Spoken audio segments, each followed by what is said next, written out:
Hey all, welcome to the home we build, where we aspire to be a movement of men who build their lives on a firm foundation.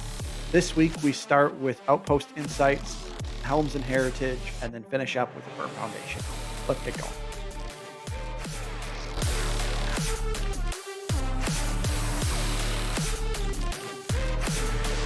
The home we build.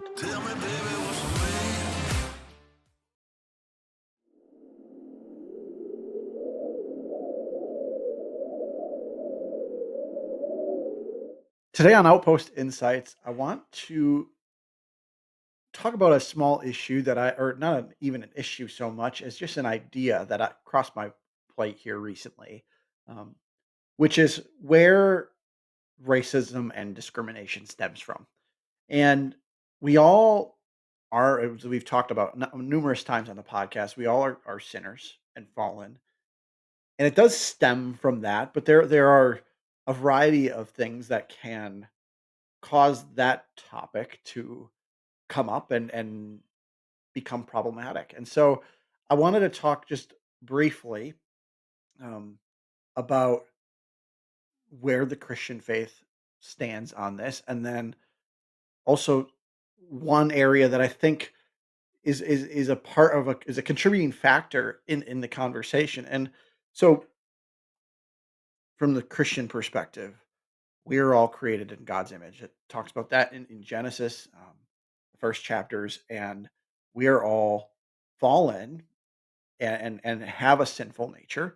And the reality that we are all created in God's image does not mean that there are not differences in our cultures or our ideologies or our beliefs.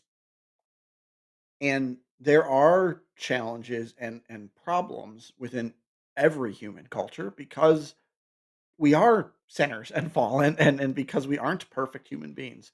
And even though some problems show up in some cultures more than others, just because one culture suffers from this issue more, perhaps this other one suffers from a different issue more. And both are equally wrong and are equally sinful within the context of God's design. And so in God's design, we are all of equal value, regardless of our skin color, of our culture, of our beliefs or whatnot. We all have intrinsic values as human beings because we are created in his image. But it does ultimately mean that the change starts on an individual level. A culture doesn't change through some magical thing happening amongst all the people. It's every individual needs to be self-assessing. Where are they going wrong and how can they improve? And Christ helps work on that through the process we call sanctification once we accept him as our Lord and Savior. Here's the snag that I want to talk about that I thought was very interesting is, and this is, I forget where I heard it, but the idea was put forth that more or less at least one of the major contributing factors to discrimination and racism is evolutionary theory. And the reality of it is from God's perspective, we're all human beings and we're all created in the image of God. From an evolutionary perspective, if someone believes in evolution, it would imply that they believe that all races had to evolve and they all evolved from one source. And because of that, some races therefore have to be more evolved than others. And that's, from a biblical perspective, complete malarkey. It's completely foolish because we are all created in God's image. And so in practice, evolutionary theory actually moves forward the the issues of racism because the implication of evolutionary theory being that some are more evolved than others would imply that some people are inferior to others. And that's just not the case. And so when we look to our leaders who are trying to put forth policy to correct these issues, it is really hypocritical to have a secular worldview, which a lot of these people who claim to be against racism do have very secular and evolutionary and atheistic worldviews. And whether they realize it or not, subconsciously, they actually believe that some people groups are more evolved than others. And so if the working assumption for our leaders is that some are more evolved than others, correcting the issues of racism and discrimination are always going to be skewed towards repairing and favoring and providing a leg up for the people who they would subconsciously think are less evolved. And from a biblical perspective, God created us. All of the raw DNA that was needed for every person on the planet was in Adam and Eve. And so there is no evolution. No one is more evolved than others. It is everyone stemmed from that one individual, and all of the races came forth and are all therefore created in God's image and are equal. And so it's something to think about that the leaders that we look to try to correct these things don't recognize the inherent hypocrisy in their worldview as far as how they're trying to solve the problems. And that leads to very, very poor policy. But it also is, and it's very misguided. And from a biblical perspective, the right way to treat humans and people of all creeds and races is to treat them all as equals. And that idea fundamentally stems from the book of Genesis in the Bible and God creating us all in his image.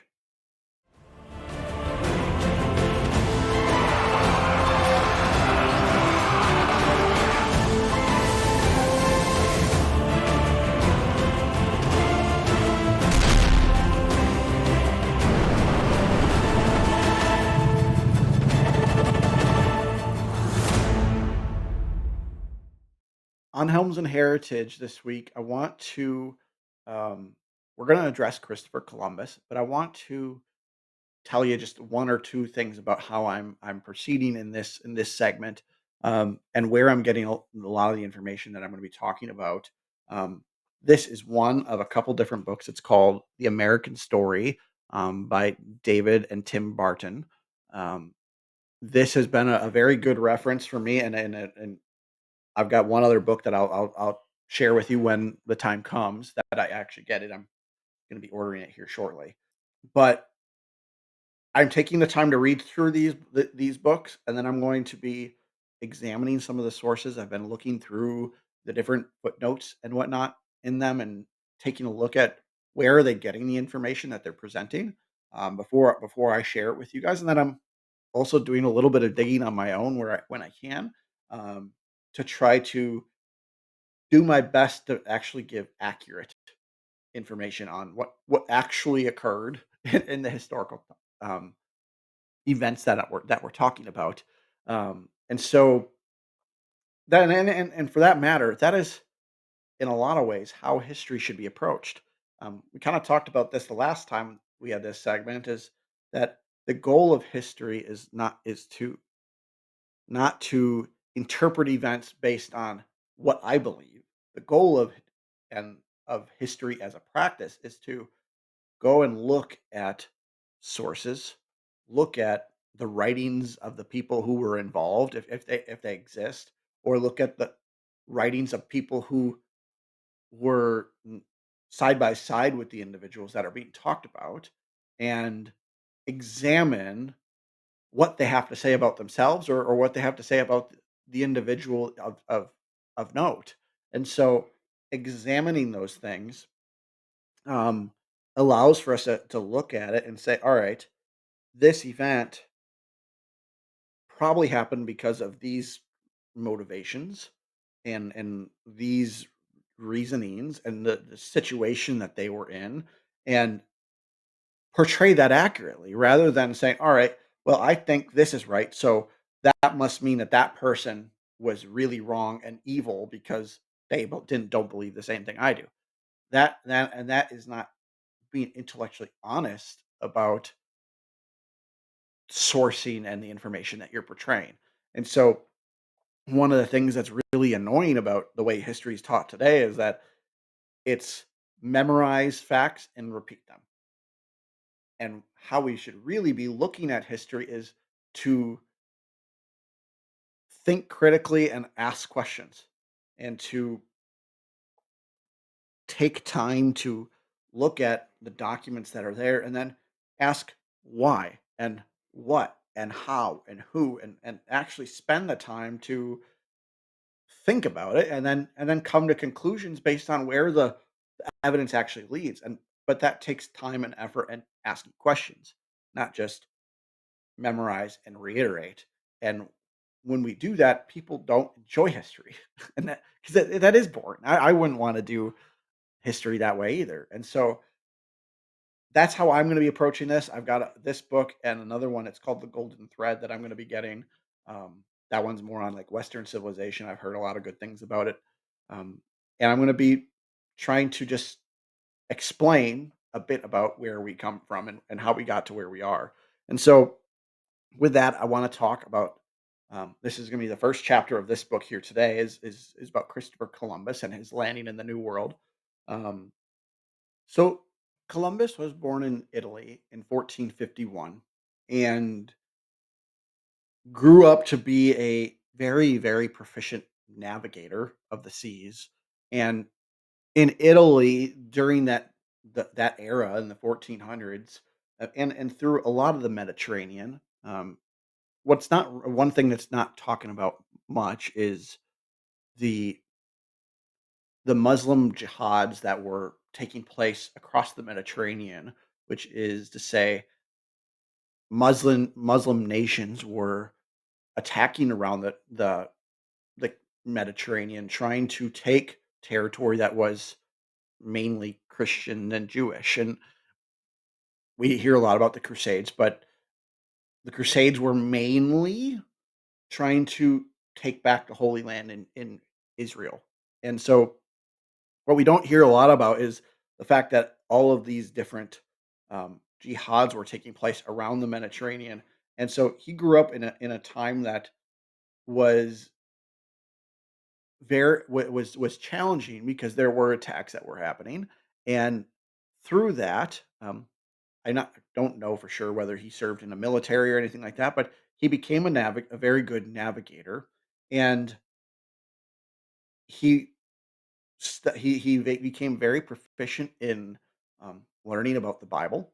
And when you look at some of the sources around him, what he wrote his own book that he was actually is kind of titled Columbus's Book of Prophecies. Now, Columbus was human and had, and had his own faults, and so he it was a little bit of some takes on what he views what we call eschatology, which is the ideas of the end time and um, how that's to come about. And he was hoping to help some of that come about.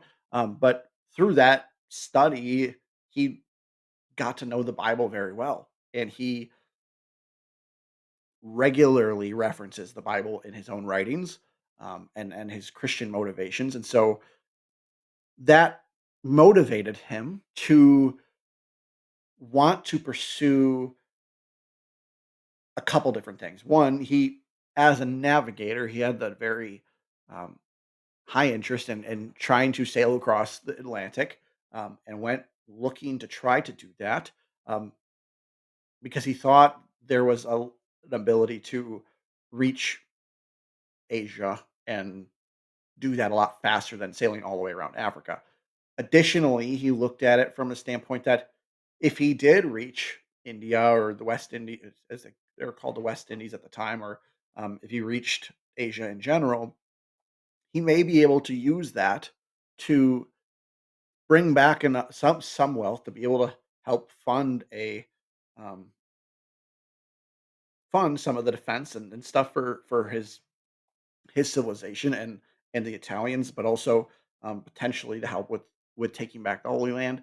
He didn't really there wasn't I didn't get all that deep into that part of it, but his purposes in going across this ocean were not to enslave people, to kill people. This is not. These are some of the things that are talked about Columbus now is that he was a genocidal maniac, and that's just not the case. And the reality of it is, his motivations were actually founded on the Bible. Now, I'm not going to say they weren't misguided, but a lot of what his motivation was for the propagation of the Christian gospel to whatever new lands that he was able to find. And so he made 4 trips sailing across the ocean. Born in 1451, he went looking for a sponsor for his voyages. He started in Portugal, I believe, and that didn't pan out, and ended up talking with Ferdinand and Isabella, which were the rulers in Spain at the time, and was able to convince them to furnish him with 3 ships that would make their way across the ocean to wherever it was that he landed. So those ships were the Nina, the Pinta, and the Santa Maria. And on his first trip to the New World, he landed and he called it San Salvador, which is what he another piece of evidence that he was very biblically motivated because he named a lot of the places that he landed after saints. On that first trip, he landed on this island and he met what are known as the Taino people. And by his own writings, he makes these people out to be some of the most decent and kind people that he'd ever met. Later on, he actually advocated that they would become citizens right alongside the Spanish settlers that were coming to the Caribbean. And historians these days often talk about Columbus as this individual who waged a war and was merciless and genocidal. And what's not talked about is the fact that there are multiple people groups in the places that he landed. And on his first voyage, he didn't meet them, but there's another tribe that was on the same island in the same area that he landed on called the Caribs or the Canibs. And to this day, and I went and looked this up actually, those those names are actually where we get the names Caribbean, but it's also where we get the name cannibal. And upon arriving on his second trip, he didn't meet that tribe that there on the first one. He had to leave some men behind because of some of the damage to some of the ships to one of the ships he had. And so when he got back to the island, San Salvador, and met with the Taino people again, I think it was roughly about a year later or so, he came back to find that the men that he had left had literally been eaten. And you have a group of you find the remains of your friends and their bones have been gnawed on. And he went and talked to the Taino people and found that they basically told him, hey, yeah, we had a bunch of our people get taken and eaten as well. And so when we hear about Columbus conquering and going to war and attacking the native peoples, what's forgotten and not talked about by modern historians is the fact that he's going to attack them because they ate his friends. I think anyone that's put in that position could be somewhat understood why you might be upset. And so, yes, they attacked that tribe and they took care or and annihilated them, but there were some survivors. And so we also a lot of historians talk about Columbus being a slaver and enslaving people all over the place. Let's let's step back and think about though for a minute the realities of war in the Middle Ages and ancient times and up until very, very recently. If you lost in a war, Either you were killed or the people who were survivors were enslaved. And so whether that's right or wrong is you could make arguments on both sides of that, but that is the reality. And we want to take history in context and try to understand why they did what they did and whether it's and think about the time and customs of it. I'm not going to say one way or another it was right or not. We're all fallen and sinners, and Columbus probably did what he thought was best. But these people that were all, when you look back at his writings and the writings of those around him, these people that were enslaved were the people who lost the war, but were also the cannibals that had eaten his friends. And so to specifically say that Columbus was a genocidal maniac is just really poor and lazy history because it doesn't give the full context.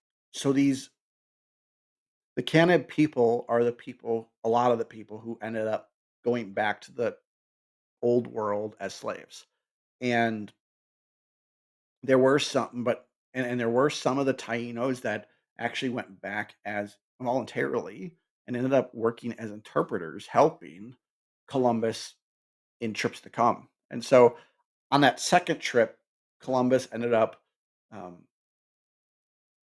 there was all a lot of disgruntlement amongst the Spanish settlers that were coming to the New World because they didn't appreciate being ruled over by an Italian. And by the time he got back on his third journey, the Spanish were in open revolt of Columbus um, for a variety of reasons. Some of which actually came from the fact that Columbus was as decent to the natives as he was. There was a lot of the Spanish that were with him that wanted to do a lot of the things that are attributed to Columbus. And by the time he got there on a third time, the Spanish had openly revolted and arrested him more or less, put him in chains and sent him back to King Ferdinand and Queen Isabella. And so when he got back to Spain, the king and queen exonerated him because it wasn't his fault that I mean they were he was accused of a lot of the things that historians talk about Columbus, but the reality of it is he never did any of them. And so the king and queen exonerated him, and they didn't reinstate him as the governor for obvious reasons because they wouldn't he wouldn't have had any success going back to the New World and trying to govern over the Spanish for the reasons stated earlier. And so he did do a fourth journey and ended up um, in the New World through or and coming back after his fourth journey and died in 1504. On his fourth trip, he was shipwrecked, and after all those years of traveling the ocean in that time, it had taken his life had taken its course, and he was beat up and ended up passing about 15 years after landing in the New World. Unfortunately, the reality of others explorers in the New World, whereas they were not as often as kind and um, hospitable and to the native people, and that is unfortunately it applied to Columbus in in a lot of ways, and so he gets a bad rap at times because the Spanish settlers did do atrocious things that are well documented. They aren't attributable to Columbus, but they were despicable. The other thing that a lot of people talk that don't guess doesn't get talked about too is at that time people didn't understand how germs work and how modern medicine works. And so you had people from different cultures meeting for the first time in a very in centuries and if not millennia, and a lot of the people were wiped out by disease, and that can't be held against. And that's on both sides. That can't be held against the explorers because they had literally no idea that that was a possibility. All of that to say, An interesting statistic I came across this week is that there are around the world there are over 600 different statues and monuments to Columbus, and it is important for us to consider um, historical figures like this and in their context. And then you ask the question, why have there been so many monuments made to him? Because if we look at Columbus and we say, "Oh, he's so evil. He did so many bad things." Why would anyone have made so many monuments to him in the first place? And that tells you there's a little bit of something that's misguided in that modern ideology around who Columbus was at that time. And so all those monuments are justly earned. They are monuments to his contribution to um, the movement of humanity around the world. And he should absolutely go down as one of the greatest explorers and having contributed so much to Western civilization and to our American story today.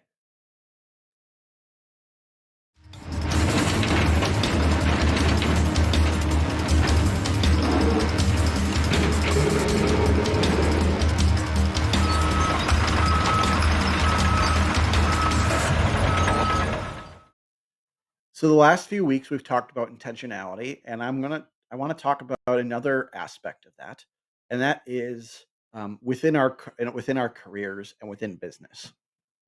So before we dive in again, as always, I'm going to reiterate um, this definition that we're working with of intentionality, which is proactivity, getting ahead of things, s- trying to look around the corner and see what's coming next, alongside prioritization, which is to say, we're working on the things that are the most important.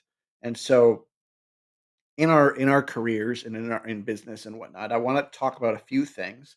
Think some things that I've learned a little bit, but also just some fundamentals of things that you could potentially take to be thinking about and working towards in your career. So, first, as men, our role in God's design is to provide and to take care of our families and to protect our families. And we see that throughout scripture. And so, first and foremost, if you don't have a job at this point, go get a job. It doesn't mean it doesn't matter what that job is at this stage. You can't afford to be picky. It's You can always go and continue to try to find another job that's better than the one you have.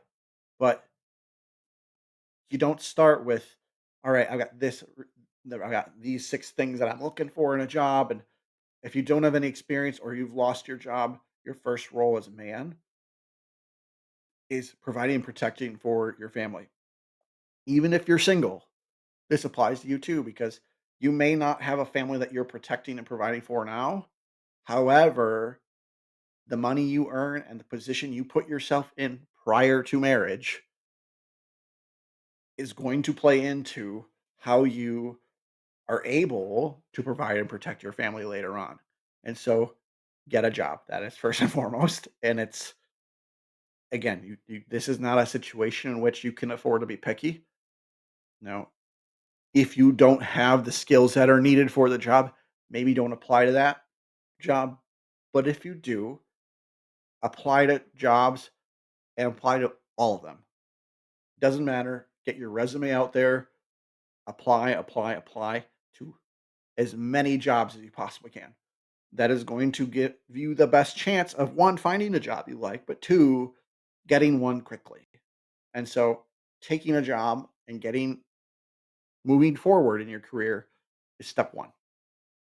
Now, if you already have a job and if you don't like it, you can continue to be searching, but God does also say, work everything as unto the Lord. And so to we want to be working and doing our best for the whatever organization we're at, regardless of whether we like it or not. That's what God calls us to. And so You can be looking for other jobs at the time, and if you ever need to change jobs, one way you can be intentional about that is to look at the job, to be looking for a job and to actually take a job prior to turning in your 2-week notice with your at your current role. Now, being intentional in our work at any given workplace can look a little bit different, obviously, but one of the principles I've always looked for, or have always considered, is keeping your eyes on a swivel. When you're working in a place, your goal is to improve that place. Yes, you want to do the best at your job, whether that be sales and working with customers, or doing your best to work and build systems that are going to be effective, and to run the systems that are being in play and in operation already to move the company forward. Those are things you always want to be doing. But when I say keep your eyes on a swivel, I mean you're looking for, you want to keep your eyes open for pain points. When you hear the same complaint from someone over and over and over again, not necessarily directed at you, maybe it is, but if it's not directed at you, especially if, I mean, when you hear someone say, "All right, this thing just is so annoying," or whatever, either come up with a way to fix it, or like if it's something that's broken. But if it's not broken, it's just a pain point of inefficiency. Take some time to be creative about how can we create a system that works around this, or how can we create a system that replaces it, that makes the whole system work better. Thinking about these areas that you can try to improve, I'm just gonna spitball on a few possible topics here, um, just for some ideas that maybe it helps, maybe it doesn't. But considering a few different areas that a lot of places have. So let's say you work in sales. Um, some things to think about working on improving might be um, the CRM system, your customer relationship management system. Thinking about how are is data input into that? Is that effective? Is it efficient?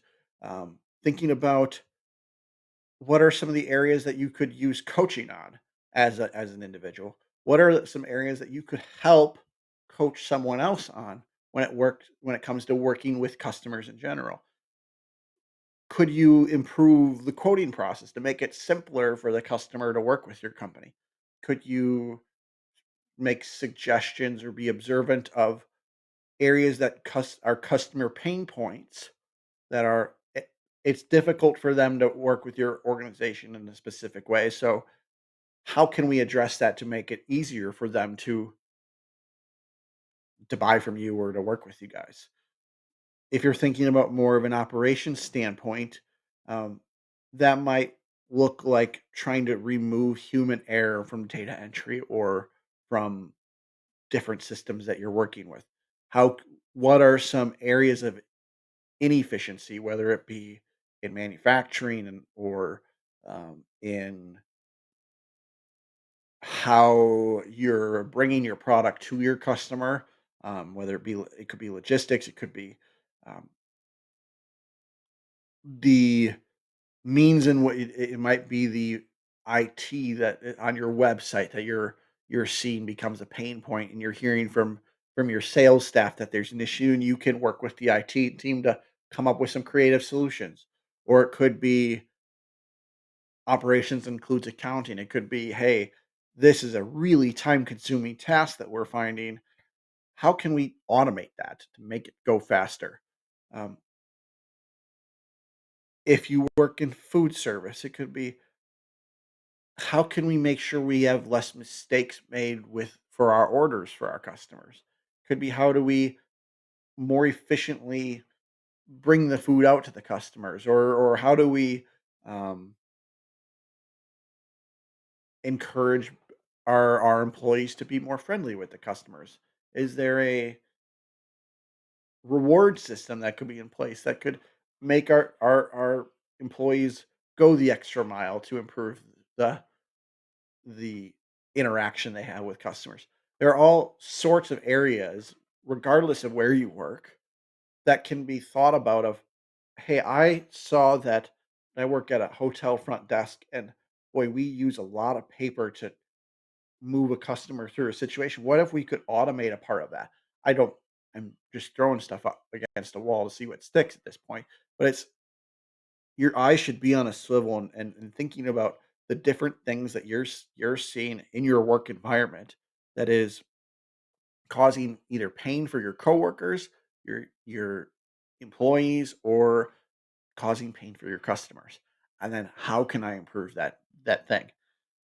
That's what I mean by keeping your head on a swivel and trying to work to improve it. That's how you can move forward in your career very, very quickly is recognizing problems and solving problems for your boss.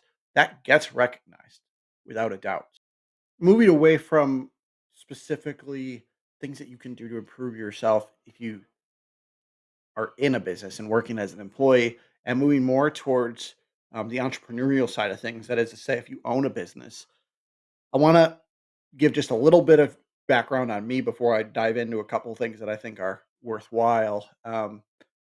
I know I own my own business and it's a candle business and it's in its infant stages. However, before my last 2 jobs, actually, I'm in a new job recently. I was at one for about a year that wasn't a great fit, but before that, I was at a small startup that I worked with my uncle on, and I spent 5 years in the trenches trying to move a business forward and build it into something that is, um, productive and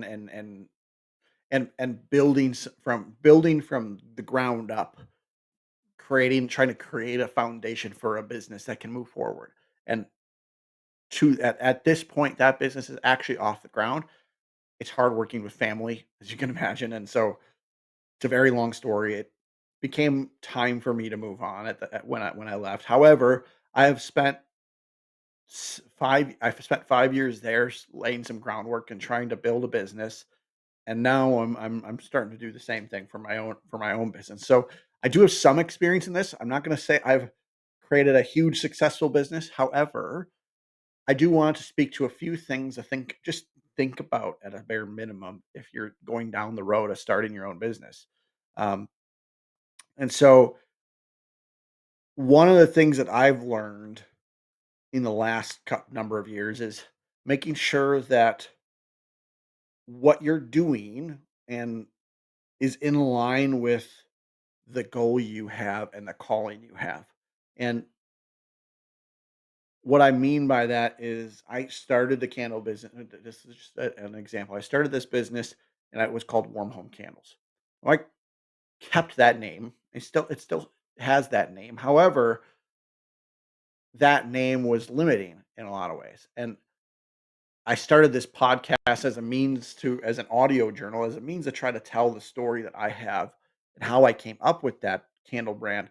But as time went by, my story changed, and what I felt was my calling was to try to do anything I could to move in the needle on helping men become better fathers and stronger men who will lead strong families someday. And when I thought about my branding, well, just warm home candles honestly doesn't fall into doesn't really align with that mission. They were kind of going against each other. And so the brand on the podcast changed because I needed to make sure that that was falling in line with what I felt my calling was. And then I'm working on trying to change the business to pivot more towards, um, in this case, more of a masculine um, branding. And so mine's a little odd in that I already kind of started a business and was having to pivot it. But if you're going to start a business, making sure your skill set and what you feel is your calling is meshed together so that you're aiming in the right direction when you're starting your business, whatever that may be. And because that will make it all much more cohesive as a branding exercise and as a business in general. It'll also make you more passionate about what you do, which means go the extra mile to serve your customers. In addition to all of that, recognizing where you're at in life and what needs to be your priority. For me, the small business is something that is going to grow, and I recognize that I have a full-time job currently, and I'd like to make this and the business my full-time job someday. On the flip side, as a man, it is my duty to provide and protect for my family. I have 2 little girls on the way. I can't reasonably jump into this full time knowing that I need to provide for them because this does not sustain me yet. And maybe someday it does, maybe it doesn't. And just becomes something that fell by the wayside. But in doing this, I am trying to provide additional for my family, and also being mindful of what my family needs. My wife needs me to be around and to help her because she's pregnant right now. My little girls are going to need me to be around to help take care of them. And sometimes those things are in conflict with your personal ambitions. And so we need to be intentional about what God is calling us in our life and then aim at that calling. And as a husband and as a father eventually, your those are your first priorities, providing and protecting for your family. In that vein, I am currently actually prioritizing this podcast right now versus the candle business, and that's not what I would recommend for anyone starting their own business, but we do need to be intentional about what our role as husbands and fathers is. And so recognizing that in 2 months, I've got 2 girls on the way that are gonna require my 100% devoted attention to be able to function, requires more bandwidth than I can give this candle business, and so I'm putting my time and effort on this right now because it doesn't require me to be out of the house doing sales, doing vendor drop off or customer drop offs of product, and it doesn't require me this does not require me to be away from where I am going to be most needed as a husband and a father. And as my kids grow, I won't have to give quite that level of attention in which I can start to reprioritize the candle business and to start to move that forward. And so we have to think about and be intentional about what is our role and calling that God has given to us. So beyond that, then talking about starting a business and moving into a business and being an entrepreneur, there are some things that you want to be thinking about. How can we be intentional and move our business forward? And a couple things just to throw out there that are worth or worth spending time on is first and foremost is sales. Your business lives and dies on you selling product. That is one thing I have learned over the last 6 to 7 years of working in small businesses. Your business will not move forward if you do not sell your product, plain and simple. So putting more time into working with customers and moving that forward is always going to be something you need to be intentional about. From an operations standpoint, there will always be things you can get better at. Your business will always be needing more efficiency and more systems that make it work better. But without those sales, none of those systems are necessary. And so prioritizing that when we talk about intentionality, it is proactivity with prioritization. Sales has to be your priority. The system, you can't let the systems fail, but they are lagging your sales always. Um, the other thing to be intentional if you're going to start a business or be an entrepreneur is accounting and legal. These are two things that you cannot let go by the wayside. They as much as I hate both of them, they are absolutely critical to you not getting in hot water, whether it be with the government or anyone else, is having record of your finances and putting the right legal work in place to make your business function properly will prevent you from having much larger issues with the government sometime down the road. So those are a couple things to think about. One thing I also would encourage you, and this is more of a general learning that I have had when it comes to starting a business and moving one forward. And I'll give you an example. I mean, my candle business I know is small. It took me a while, but I do have my candles in a store for the first time. I got them in a store about 2 3 months ago. That is being intentional about sales. The one thing that I have, so I'm not coming at this from a I haven't gotten anywhere yet, but you cannot let perfection get in the way of progress. Waiting for that product to be absolutely perfect, it probably never will be. And so you need to be what I always look at is failing fast when something's not working, recognize it's not working and change course. That could be as simple as the wick I choose for a specific candle. This one's not working. All right, I'm going to try this one, and I'm going to test these different things and make sure. And I'm going to fail at one. I'm going to fail 1,000 times. But if I fail and it only takes me 30 seconds to regroup every time, I make a lot of progress a lot faster. But then also be decisive when you make it. When you put a goal. So I've recently been working on a line of masculine fragrances. When I smell the candles for the first time, sometimes they're very off. And you know what? I do need to tweak the recipe a bit. Sometimes I nail it on the head, and you know what? It's 95% of the way there. That's good enough. I'm going to move forward with that recipe and get the thing moving forward. And I can't let that 5% prevent me from moving the business in the direction it needs to be going. So those would be my encouragements for you. Would be to prioritize sales and fail fast. Don't let perfection prevent you from making progress on your business. Um, Lastly, and this is just a quick plug, I found some great insight here. I know we talked about finances the last few weeks and the Dave Ramsey system. He also has a program called Entree Leadership.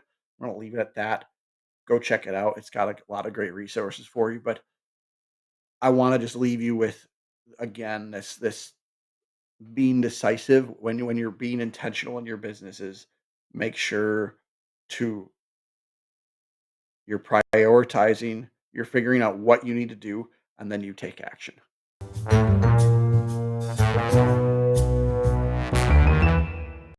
And that leads us to our question of the week. The question of the week here this week is, what is an area that you have been able to improve at your job or in your career workplace, wherever that may be? Tell me a little bit about something that you've actually found a way to improve for yourself or for the business. Be curious to hear that. Um, all of this to say here today. Thank you for listening.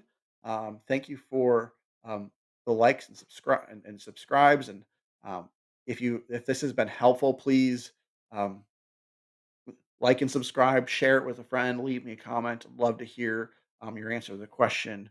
Otherwise, God bless, and we'll talk to you next week.